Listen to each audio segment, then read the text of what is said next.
Welcome to Kenton's videos. Enjoy the video. You begin by preparing. Update WhatsApp and connect to stable Wi-Fi.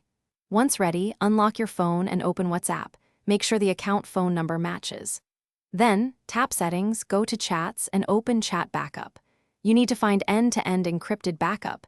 This is different from two-step verification because it protects backups stored in the cloud. Starting here gets you straight into the security controls so you can change the encryption password safely. Now you change the password. Tap End-to-End Encrypted Backup and choose Change Password or Create Password depending on what appears. If WhatsApp asks, enter the current password. If not, follow the on-screen prompts to create a new passphrase. Use a strong but memorable phrase, mix words with a digit and a symbol so you won't lose access.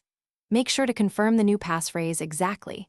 If the app requires backup to finish, let it complete before moving on. This step secures your cloud backup. Finish by confirming the backup completes with the new password.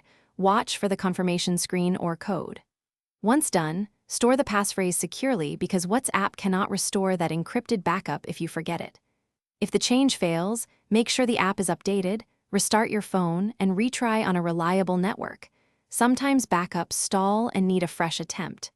If problems persist, use WhatsApp support from within Settings help. Remember, retention of the password is the single most. Thanks for watching. Consider subscribing if we helped you.